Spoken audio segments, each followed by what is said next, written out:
lahat, yun, kamusta kayo ng balita sa inyo? Samahan niyo pala ako dahil meron akong pupuntahang importanteng lakad ngayon, no? At nakikita niyo naman ngayon, nasa move it na ako dahil malilate na ako sa mga oras na yan. Alangan namang unahin ko pa kayo, no? Tantado. Ulul! Dito na tayo.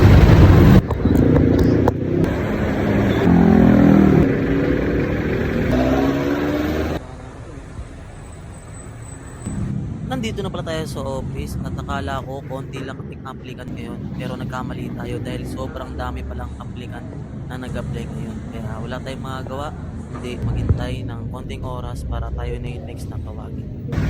Tapos din. Wait lang. Dito naramdaman ko na yung gutom ko dahil tanghali na at wala pa tayong almusal.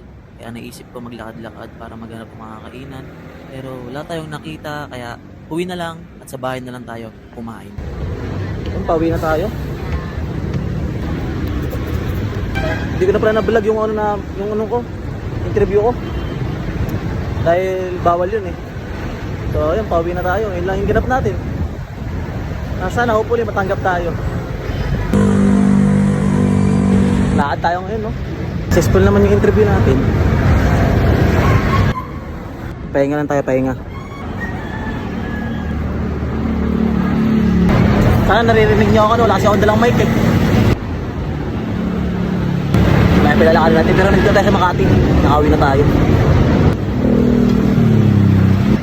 Siguro mga 20 applicants kami natong kanina. Napag-isip-isip ko kasi delikado yung pag-grab food ngayon.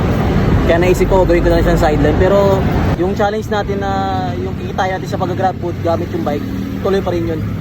Yung kita sa grab food, gagamitin ko yun pambili ng motor.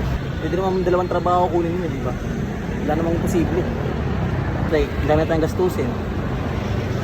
Sana matanggap tayo sa trabaho para dalawa yung trabaho natin. Sabi nga nila, walang taong walang pag-asa.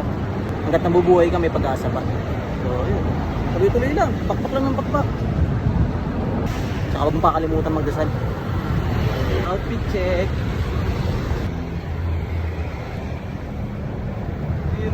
Yung mga araw kasi na mga haba na ng pahinga ko. Sa bawat laban ng buhay, hindi lang ikaw nahihirapan. Lahat tayo nahihirapan. Tara, uwi na tayo.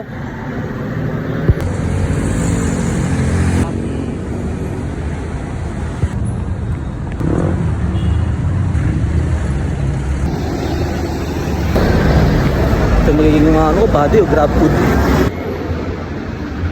Hindi nyo man nakita yung nangyari sa interview ko. Feeling ko worth it yun. Maagat tong experience talaga, pinaka the best.